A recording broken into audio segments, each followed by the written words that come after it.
আজ আমরা নবম দশম শ্রেণীর সাধারণ গণিতে 3.2 এর কিছু টিক চিহ্ন করবো, যেগুলো বোর্ড পরীক্ষায় প্রায় আসে এবং এগুলোই ঘোরায় বোর্ড পরীক্ষায় দেখা যায়। আচ্ছা, এগুলো আমরা একটু সলভ করার চেষ্টা করি। প্রথমে যে অঙ্কটা আমি দিচ্ছি, এখানে p + 1/p = 0 হলে √p + 1/p = কত? তার মানে শিক্ষার্থীদের একটু ভরকে দেওয়ার মতো একটা প্রশ্ন। এইখানে স্বাভাবিক p + 1/p এর মান দেওয়া আছে, এইটা হলে 8 এর মান কত? এখন সামান্য p থেকে √p তে কিভাবে যেতে হবে তার একটা প্রক্রিয়া আমরা খেয়াল করি।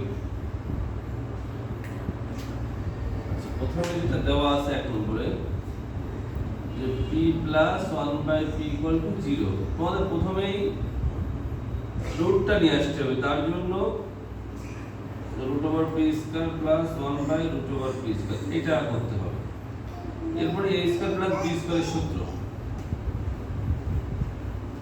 যেহেতু এখানে প্লাস এর মান চাচ্ছে, a² + b² প্লাস এবং মাইনাসের যে কোনো সূত্র কিন্তু আমরা করতে পারি। যেহেতু প্রশ্নে আমার প্লাস মান চাচ্ছে, এর প্লাসের সূত্রটা আমরা কিন্তু করব। a + b² - 2ab, এখানে তো রুট এর স্কয়ার উঠে যায় বলে কিন্তু আমরা রুট দিতে পারছিলাম, এটা বাদ গেল। এরপরে √p + 1/√p² = 2, তারপরে √p + 1/√p = 2। দুই পাশে যদি বর্গমূল করি তাহলে এটা উঠে যায়, এটা √2 হয়। এখন আমাদের প্রশ্নে কিন্তু এই পাশে এর সাথে √2 আছে, তাহলে আমরা এখন এর সাথে √2 গুণ দেব। এই পাশেও দুই পক্ষে √2 গুণ করব, তাহলে আমাদের √2 √p + 1/√p = 2। তার মানে এইটা উত্তর হবে। এইভাবে খুব সহজে আমরা কিন্তু এই অঙ্কটা করতে পারবো যদি মাথায় রাখা যায়। এবার 2 নম্বরে যে অঙ্কটা আছে সেটা যদি আমরা সলভ করার চেষ্টা করি,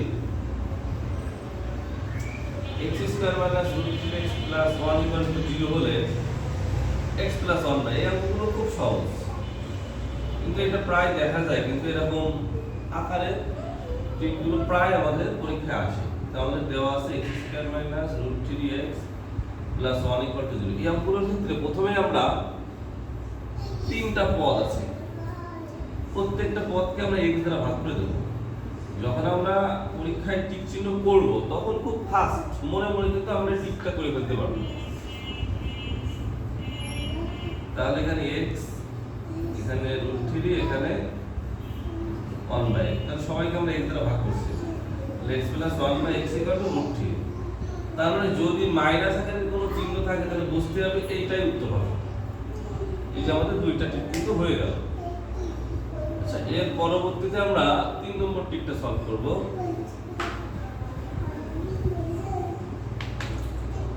তো 3 নম্বর যে টিকটা আছে সেখানে a + b = c হলে a³ b³ + 3ab কত? তিনটা অপশন আছে। ও এটার উত্তর এটা হবে তাহলে।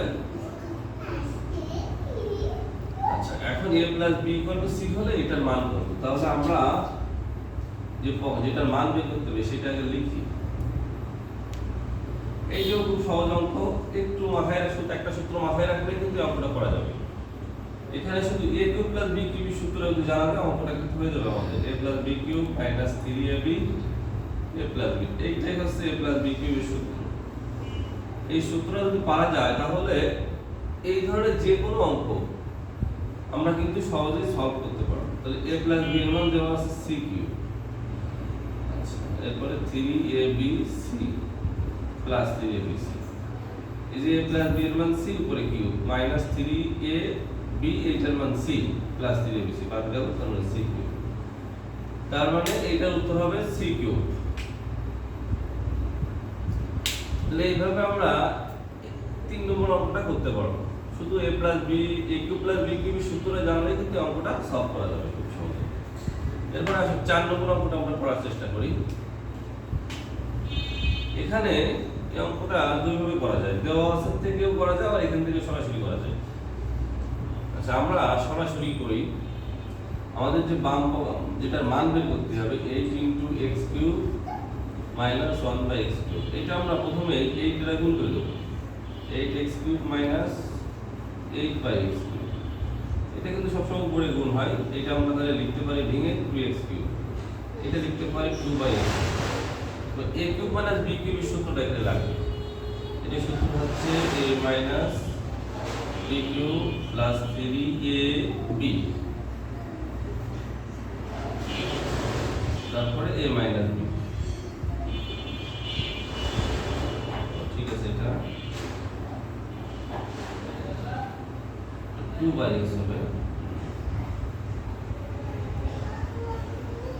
এই যে, তাহলে এটার মান উপরে দেওয়া আছে 3।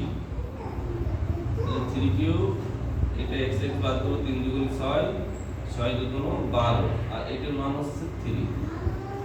তাহলে 3 রে কিউব করলে 27, 3 × 12 = 36। তাহলে 7 হচ্ছে 13, 3 3 2 5 আর 6।